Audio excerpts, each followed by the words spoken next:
Hello everyone, मैं हूं आशीष कुमार और आप लोग देख रहे हैं ज्ञान ज्योति असिस्ट ट्यूटोरियल पे। तो आज हम आप लोग के लिए कुछ साइंस का क्वेश्चंस करवाने वाला हूं। तो ये क्वेश्चंस नेवी एमआर के लिए हैं, तो मेक श्योर आप लोग इस क्वेश्चंस को अच्छे से करना और अच्छे से समझना। अगर आप लोग को इन सारे क्वेश्चंस में कोई डाउट होगा तो कमेंट सेक्शन में जरूर पूछना है। तो चलिए शुरू करते हैं।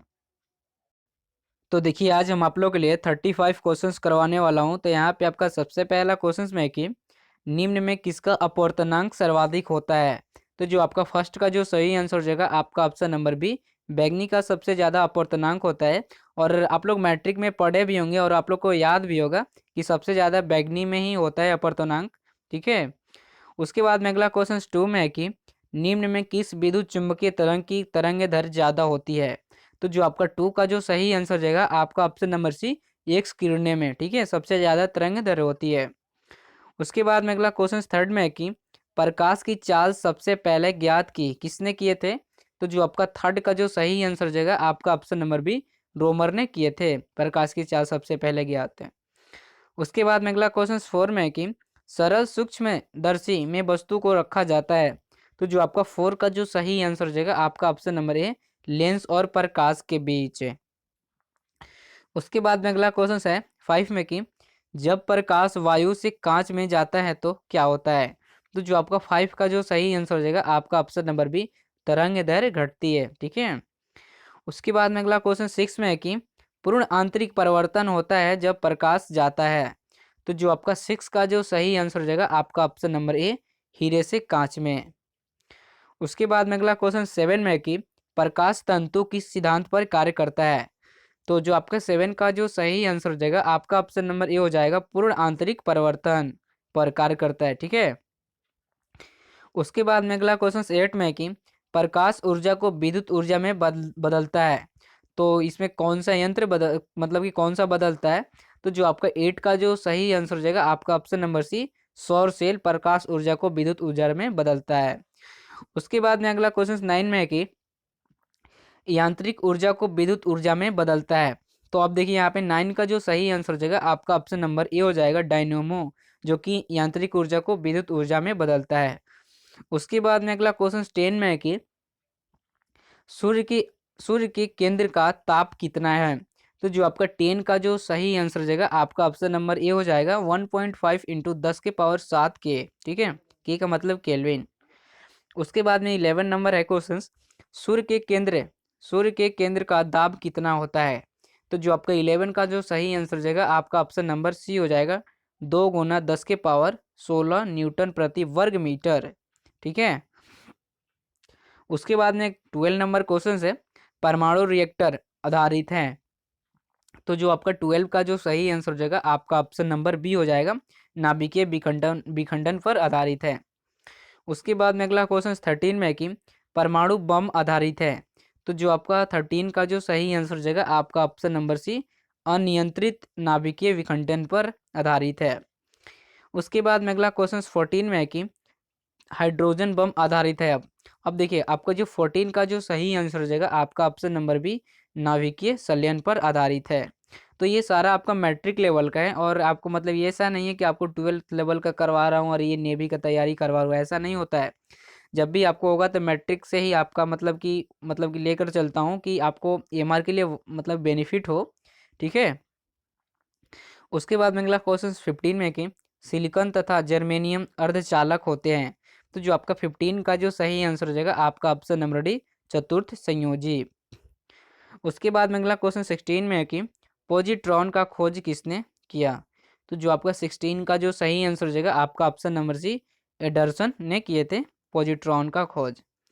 उसके बाद में अगला क्वेश्चन 17 में है कि एक कूलाम आवेश बराबर है कितना होता है। तो जो आपका 17 का जो सही आंसर हो जाएगा आपका ऑप्शन नंबर है, 6 × 25 × 10⁻18 इलेक्ट्रॉन। ठीक है। उसके बाद में अगला क्वेश्चन 18 में है कि किसी तार की प्रतिरोधकता निर्भर करती है, किस पर निर्भर करती है, लंबाई पर, पदार्थ पर, यहाँ पे क्रॉस सेक्शन एरिया पर, कोई नहीं। तो जो आपका 18 का जो सही आंसर हो जाएगा आपका ऑप्शन नंबर बी, पदार्थ पर निर्भर करता है। उसके बाद में अगला क्वेश्चन 19 में है कि 1 वाट घंटा बराबर होता है। तो जो आपका 19 का जो सही आंसर हो जाएगा आपका ऑप्शन नंबर बी, 3 × 6 × 10⁻³ जूल। ठीक है। उसके बाद में अगला क्वेश्चन 20 में कि मैक संख्या का उपयोग किसकी चालक निर्धारण के लिए किया जाता है। तो जो आपका 20 का जो सही आंसर हो जाएगा आपका ऑप्शन नंबर हो जाएगा सी, विमान। ठीक है। उसके बाद में अगला क्वेश्चन 21 में है कि एक कार बैटरी में प्रयुक्त विद्युत अपघटय होता है। तो जो आपका 21 का जो सही आंसर हो जाएगा आपका ऑप्शन नंबर बी, सल्फ्यूरिक अम्ल। ठीक है। उसके बाद में अगला क्वेश्चन देख लेते हैं 22 में कि स्पष्ट दर्शन की न्यूनतम दूरी होती है। तो जो आपका 22 का जो सही आंसर हो जाएगा आपका ऑप्शन नंबर हो जाएगा सी, 25 सेंटीमीटर। तो ये भी मैट्रिक में पढ़ने का मतलब कि जितना भी मैं करवा रहा हूँ सारा मैट्रिक लेवल का ही है। ठीक है, प्रैक्टिस सेट। उसके बाद में अगला क्वेश्चन 23 में कि प्रकाश के तरंग सिद्धांत को किसने प्रतिपादित किया था। तो जो आपका 23 का जो सही आंसर हो जाएगा आपका ऑप्शन नंबर सी हो जाएगा, हाइगेंस। उसके बाद में अगला क्वेश्चन 24 में कि इंद्रधनुष में किस रंग का विक्षेपण अधिक होता है।